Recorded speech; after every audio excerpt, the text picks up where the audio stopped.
금년도 우리 교회 표어가 예수로 채우라입니다. 이번 새벽 기도는 채우라라는 주제를 가지고 말씀을 나누고 있습니다. 오늘은 우리의 인생을 한 해 동안 순종으로 채우는 그런 한 해 되기를 주 이름으로 축원합니다.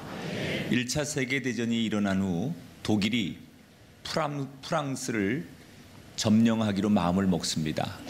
그런데 프랑스를 점령하기 위해서는 반드시 벨기에를 통과해야 되기 때문에 독일은 벨기에에게 우리가 프랑스로 진격하기 위해서 너희 나라를 지나가야 되니까 길을 좀 내달라 이렇게 요청합니다. 그러나 벨기에 당시에 그 대통령이 알베르 1세인데 자기 나라를 군인들이 지나간다는 것은 나라를 빼앗기는 것과 똑같은데 그럴 수 없다라고 생각합니다. 아무리 독일군이 무서워도 이 독일군들한테 전차가 지나가고 군인들이 지나가도록 그렇게 내버려 둘 수 없다고 생각합니다. 그래서 거절을 하죠. 그랬더니 독일군이 벨기에에게 보복을 하기 시작합니다. 전쟁을 선포하고 그러면 너희부터 치겠다 그래서 독일군이 벨기에를 공격하기 시작합니다. 사실 벨기에는 당시에 독일군과 맞서 싸울 수 있는 여러 가지 상황이 되지 않았습니다. 속수무책이었습니다. 저 독일군과 정면으로 부딪힌다는 것은 전멸을 의미하는 거라고 생각해서 알베르 1세는 고민과 고민을 하기 시작합니다. 그리고 드디어 많은 전문가들로부터 이런 조언을 들으며 이런 결론을 내립니다. 저 독일군을 막을 수 있는 유일한 방법이 하나가 있는데 그것은 벨기에의 최대 평야 지대를 바닷물을 끌어들여서 홍수를 만드는 겁니다. 그래서 독일군의 전차나 군인들이 지나가지 못하도록 하는 거예요. 그런데 이렇게 하려면 자국 국민들이 바닷물을 막고 땅을 일구어서 농사를 짓는 이 땅을 다 희생해야 됩니다. 독일군을 들어오지 못하도록 자국민을 희생시킬 것이냐, 알베르 1세는 고민에 빠지게 됩니다. 그럼 막 고민에 빠져서 백성들 때문에 이렇게 저렇게도 못하고 있는데 그때 백성들이 나서서 알베르 1세에게 뭐라고 얘기하느냐. 왕이시여, 그렇게 하십시오. 당신께서 나라를 지키기 위해서 얼마나 고민하고 얼마나 많이 기도하고 선택한 문제겠습니까? 우린 당신을 믿습니다. 설사 우리가 이 평야지대를 다 바닷물로 막아서 여기를 홍수로 만들어서 앞으로 한 6년 동안 농사를 못 짓는다 하더라도 우린 왕의 선택을 믿고 따르겠습니다. 그래서 알베르 1세가 그 백성들의 그 순하고 선한 순종의 마음을 담아서 말 그대로 16km의 넓이에 그리고 1m 정도의 높이에 엄청난 지역에 바닷물을 끌어들여서 그것을 전부 홍수지대로 만들어서 전차나 독일군이 지나갈 수 없도록 만들어서 결국은 독일군과 싸워서 이기게 된다는 거예요. 많은 군사 전문가들은 이 홍수가 1차 대전의 분수령이 되었다 이런 평가를 합니다. 여러분, 독일 입장에서 보면 벨기에는 어린 아이에 불과했습니다. 상식적으로 보면 벨기에는 독일을 이길 수 없습니다. 그런데 어떻게 이 전쟁에서 벨기에가 독일을 이길 수 있었느냐? 다른 거 없습니다. 백성들이 지도자를 믿고 순종했기 때문입니다. 기적은 언제 일어나느냐? 우리가 가진 것이 많고 능력이 있고 대단해서 기적이 일어나는 게 아니라 우리를 인도하는 만왕의 왕 되신 예수 그리스도 앞에 그분을 신뢰하고 믿고 의지하고 순종할 때 기적이 일어날 줄 믿습니다. 따라합시다. 순종을 채웁시다. 오늘 마태복음 14장에 두 가지 이야기가 나옵니다. 예수님이 마태복음 14장 정도 오면 많은 이적을 행하십니다. 그 중에 하나, 죽은 자를 살리시는 놀라운, 정말 예수님의 이야기 가운데 하이라이트, 이 마태복음 14장 전후가 예수님의 공생의 사역 가운데 가장 드라마틱하고 재미있는 이야기가 많습니다. 이때쯤이면 죽은 자를 예수님께서 살리셔서 그 예수님의 소문이 사람들에게 쫙 퍼지고 수많은 사람들이 예수님을 따르기 시작합니다. 한 번에 한 5천 명 정도가 예수님을 막 구름대처럼 따라다니기 시작합니다. 그러니까 어느 도시에서 예를 들어서 한 5천 명이 모여서 막 난리법석을 떨어보십시오. 여러 가지 피해를 주니까 예수님께서 안 되겠다 생각해서 그 5천 명을 좀 한적한 곳, 조용한 곳, 그런 곳으로 이 사람들을 데리고 가십니다. 그리고는 그 들가로 나가서 사람들이 없는, 피해 주지 않는 한적한 곳에 가서 예수님께서 정신없이 그 사람들에게 천국에 대한 복음, 말씀을 들려주기 시작합니다. 그런데 전하는 예수님도 듣는 이 군중들도 얼마나 신나게 전하고 재미있게 들었든지 시간 가는 줄 모르고 날이 저물었습니다. 여러분, 이게 별것 아니겠지만 사실 이 당시의 사람들에게는 대단히 심각한 문제예요. 왜냐하면 처음부터 계획을 하고, 야, 오늘 우리가 어디 여행 가는데 1박 2일로 갈 거야. 그러니까 가서 뭐 잠을 자려면 뭐가 필요하고, 우리가 내일 올 거니까 어떻게 해야지. 그리고 준비하고 왔다면 문제가 안 되는데 따라온 대부분의 5천 명이 아무 준비도 안 하고 따라온 거예요. 그냥 예수님이 좋아서 사람들이 가자고 하니까 호기심에 막 사람들이 따라왔다가 예수님께서 동네에 피해를 주면 안 되겠다고 생각해서 이 사람들을 한적한 들에까지 지금 데리고 나온 입장이기 때문에 아무도 준비도 안 하고, 뭘 준비도 안 하고 그냥 나온 사람들이에요. 날은 어두워지는데 그냥 되돌려 보내면 무슨 일이 생길지 몰라요. 더군다나 지금 말씀 듣느라고 제대로 식사를 하루 종일 못한 사람들이 대부분입니다. 그래서 배고픈 배를 움켜쥐며 다시 그 어두운 저녁길을 되돌아간다는 것은 예수님으로서는 마음이 아프고 용납이 되지 않았던 것 같아요. 그래서 사람들을 돌려보내기 전에 예수님께서 제자들에게 근심스러운 얼굴로 혹시 이 주변에 먹을 게 있으면 우선 좀 준비 좀 해봐라, 다 한번 동원해봐라, 그렇게 부탁하시죠. 겨우 구한 게 유명한 빵 5개, 물고기 2마리, 어린아이의 도시락 하나를 준비합니다. 그런데 그 다음에 놀라운 얘기를 예수님께서 하십니다. 그 작은 도시락 하나를 가지고 이것을 사람들에게 우선 나누어 주어라. 한 명이 먹기에도 부족한 이 작은 식량을 수천 명에게 나누어 주라니 제자들은 당연히 누구도 이해가 되지 않습니다.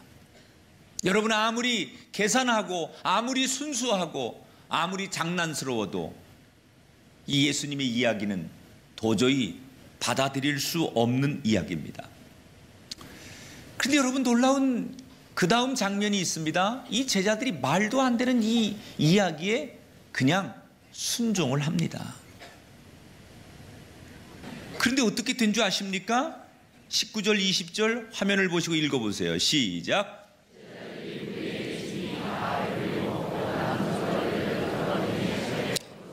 아멘. 여러분의 인생이 올해 이렇게 되시기 바라고, 여러분의 일터와 생업이 이렇게 되길 주 이름으로 축원합니다. 다 배불리 먹고도 12바구니가 남는 기적이 여러분의 인생에도 있기를 주 이름으로 축원합니다. 자, 어떻게 이런 기적이 일어났을까? 첫째, 예수님이 능력이 있는 분이에요. 예수님은 못할 일이 없어요. 여러분, 예수님이 여러분 인생에 손대시면 기적이 일어납니다. 예수님이 여러분 자녀에게 손대시면 못할 일이 없습니다. 예수님이 여러분의 가정의 인생에 관여하시면 안 되는 일이 없습니다. 할렐루야. 예수님은 능력이 있습니다. 우리하고 다릅니다. 우리가 못하는 일을 예수님은 할 수 있습니다. 예수님은 창조주이십니다. 그래서 예수님께 우리 인생이 맡겨져야 하고, 예수님 말씀에 순종해야 하고, 예수님 뜻에 따를 때 기적이 일어나는 거예요. 예수님의 능력이 있으니까 이런 일이 일어나는 거예요. 우선. 또 하나 기적이 일어날 수밖에 없는 이유가 있습니다. 그것은 예수님이 무슨 말씀을 하든 그 말씀을 따르는, 순종하는 제자들이 있었기 때문에 기적이 일어났다는 거예요. 예수님이 능력이 있는 건 당연하고 예수님에게 권세가 있는 것은 당연합니다. 그런데 그 권세와 그 능력을 믿고 따르는 순종의 제자들이 없었다면 이 들판에서의 기적은 일어나지 않았었다는 거예요.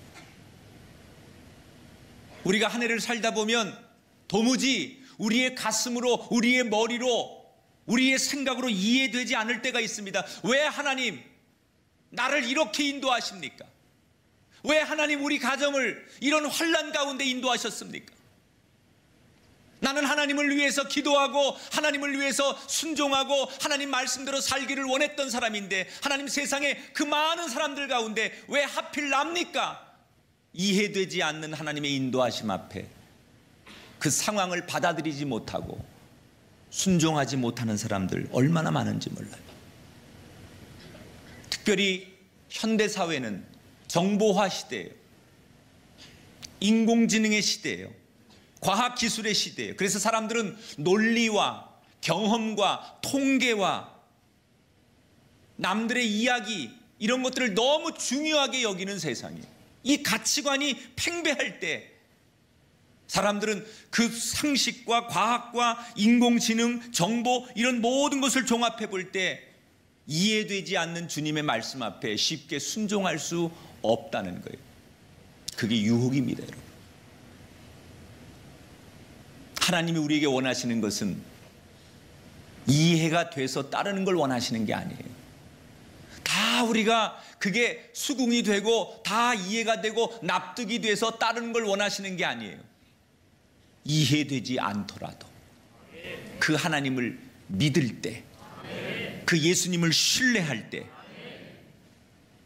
그 순종의 순간에 기적이 일어날 줄 믿습니다. 아브라함이 순종했더니 하나님께서 아들을 주시고 민족을 주시지 않습니까? 여러분, 아브라함이 순종하지 않았다면 아들을 얻을 수 있었겠습니까?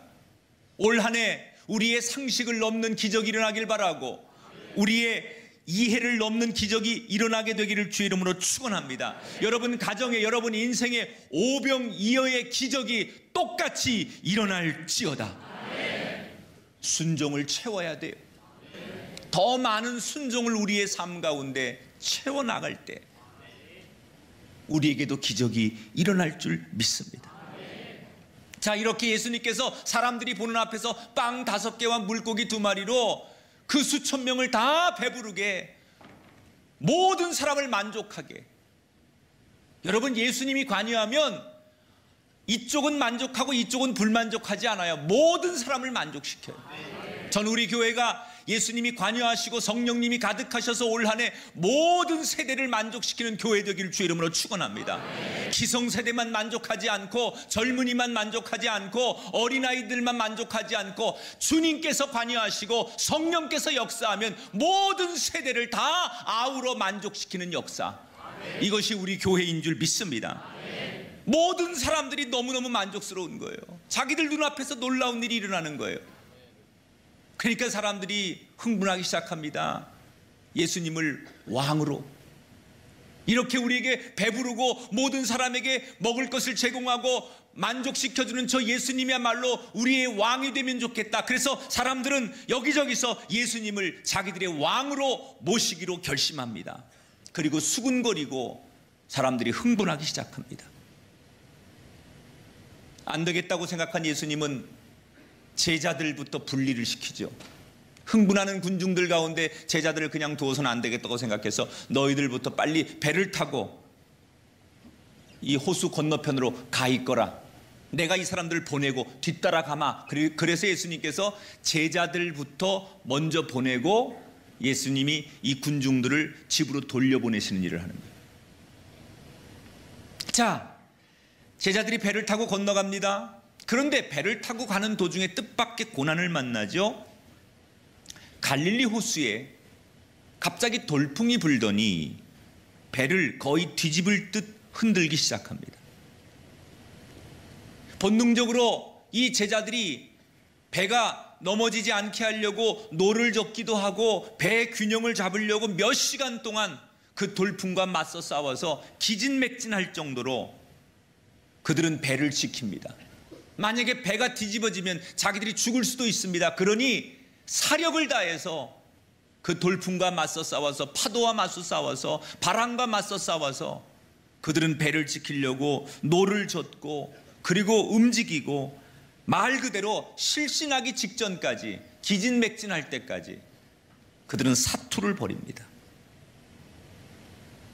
그리고 거의 이제 실신 직전까지 더 이상 지쳐서 손가락 하나 움직일 수 있을 힘이 없을 때까지 그렇게 최선을 다한 그들이 기진맥진해 있는데 갑자기 더 놀라운 일이 벌어지는 거예요. 자기들 그 바다 위를 누군가가 자기들 배를 향해 뚜벅뚜벅 걸어오는데, 성경에 보니까 마치 유령을 본 것처럼 제자들이 공포감에 질려 있었다, 이렇게 소개합니다.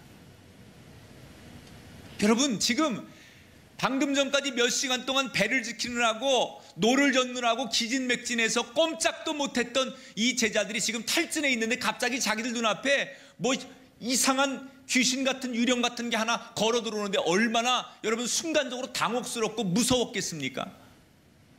근데 그때 익숙한 소리가 제자들 귓가에 들리기 시작하죠. 27절에 보니까 안심하라, 나니 두려워하지 말라. 저는 오늘 아침 누군가가 이 주님이 갈릴리 호수에서 제자들에게 말씀하셨던 이 익숙한 목소리가 여러분에게 들리게 되기를 축복합니다. 누군가 오늘 이 아침 이 목소리 들으려고 나오신 분이 계신 줄 믿습니다. 오늘 이 목소리 때문에 사는 분이 있을 줄 믿습니다.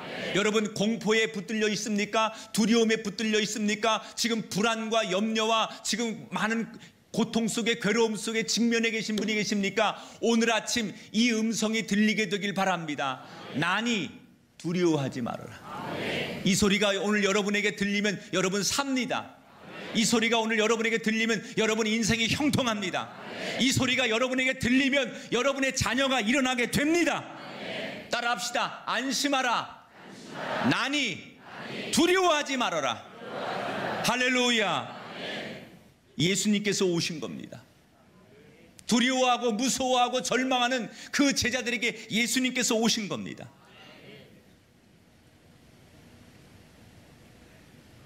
그런데 사람들이 지금 이 제자들이 이 상황을 쉽게 이해하지 못하는 거예요.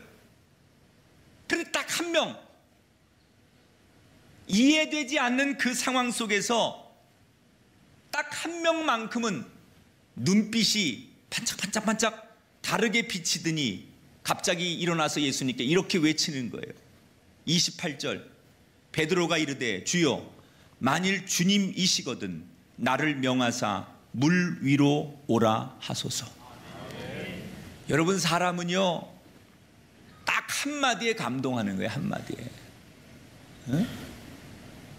뭐 감동이라는 게 무슨 엄청난 이벤트가 있어서 감동하는 게 아니라 아주 사소한 거에 감동하는 거예요. 사소한. 예수님이 이 베드로의 이 말 한마디에 얼마나 감동이 됐을까. 야, 정말 예수님을 너무 감동시켰던 명언 중에 하나가 난 이 말이라고 생각해요.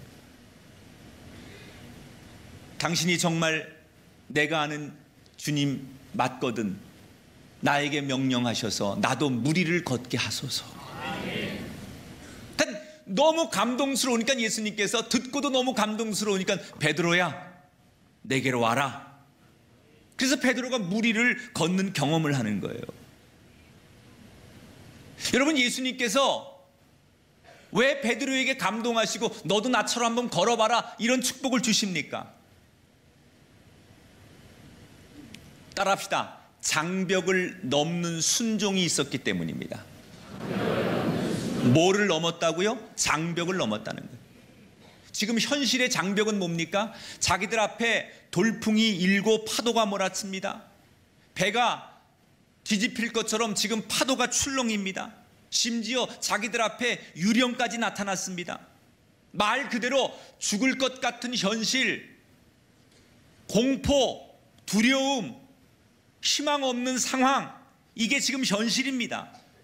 그런데 갑자기 예수님께서 나타나셔서 내가 왔으니 안심하라, 이 말 한마디에 지금 내 앞에 놓여진 지금까지의 현실, 내 앞에 해결되지 않은 지금의 상황을 넘어서 그 예수님 말씀 한마디에 모든 걸 맡기고 믿고 순종했다는 거예요. 지금 베드로가 순종할 때 현실이 달라진 게 아무것도 없습니다. 여전히 배는 출렁이고 여전히 죽을 것 같고 여전히 기운 없고 여전히 바다 한복판이고 아무것도 달라진 게 없습니다. 달라진 게 있다면 내 눈앞에 예수님이 와 계시다는 것 이외에는 달라진 게 없습니다. 가난과 질병과 고통과 우리가 실패와 낙심 달라진 건 아무것도 없습니다. 그런데 내 앞에 예수님 계시면 그 현실을 넘어 주님께 나가고자 할 때 이런 기적이 여러분에게도 일어날 줄 믿습니다. 새해가 됐지만 우리 젊은이들의 취업의 문제, 성적의 문제, 또 우리 여기 기성세대들이 가지고 있는 인생의 문제, 작년에서 올해로 2018년으로 바뀌었지만 뭐가 달라졌습니까? 아무것도 달라진 거 없습니다. 갑자기 며칠 사이에 한 주 사이에 여러분 인생이 확 새해가 됐다고 역전되지 않습니다. 현실은 똑같습니다. 그러나 뭐가 달라져야 하느냐? 내 현실은 바뀌지 않았지만 이 현실을 뛰어넘는 순종을 결단할 때 베드로의 기적이 저와 여러분의 기적이 될 줄 믿습니다. 신앙생활은 다른 말로 말하면 순종을 채우는 거예요. 신앙을 어떤 사람들은 뭡니까 이렇게 물어보는데 저는 그렇게 얘기해요. 순종을 채우는 거다. 순종을 훈련하는 거다. 오늘 이 말씀 앞에 한 해 동안 우리 순종을 가득가득 채우는 한 해 되기를 주 이름으로 축원합니다. 이해되지 않아도 우린 늘 주님 앞에 나와서 순종해야 돼. 내 현실이 바뀌지 않고 현실의 장벽이 너무 높더라도 우린 주님 앞에 나와서 순종해야 돼. 이 순종을 채우고 또 채우면 여러분의 인생에 올 한 해 성령께서 역사하시고 예수 그리스도께서 역사하시는 기적이 일어날 줄 믿습니다. 이 새벽 순종을 결단하시고 한 해를 내가 그렇게 살겠다고 다짐하시고 주 앞에 다시 한번 엎드리는 귀한 아침이 되시기를 주님의 이름으로 축원합니다.